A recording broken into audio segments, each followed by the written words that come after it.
క్రీమ్స్లో కూడా night cream, day cream అని ఇస్తారు. Yes. ఏంటి ఆ డిఫరెన్స్?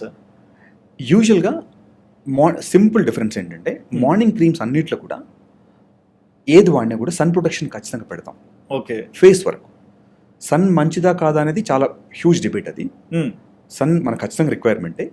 బట్ అందులో ఉండే కొన్ని హార్మ్ఫుల్ యూవీ రేస్ వల్ల ఏజింగ్ ఫాస్ట్ అవుతుంది. So most of the creams in the morning క్రీమ్స్లో సన్ ప్రొటెక్షను, కొంచెం స్కిన్ లైట్నింగ్, కొంచెం మాయిశ్చరైజింగ్, అంటే మెన్కి ఉమెన్కి కొంచెం వేరు ఉంటుంది ఇది. నైట్ క్రీమ్స్కి వచ్చేసరికి రిపేర్ క్రీమ్స్, అంటే vitamin A base creams, retinoid creams అంటారు. తర్వాత ఎక్స్ఫోలియేషన్ క్రీమ్స్, అంటే ఆ డెడ్ స్కిన్ ఓడిపోవడానికి వాడే క్రీమ్స్. తర్వాత డీప్ హైడ్రేటింగ్ క్రీమ్స్, స్కిన్ని బాగా లోపల నుంచి మాయిశ్చర్ ఇంప్రూవ్ చేసే క్రీమ్స్. జనరల్గా ఈ కాంబినేషన్ ఉంటుంది.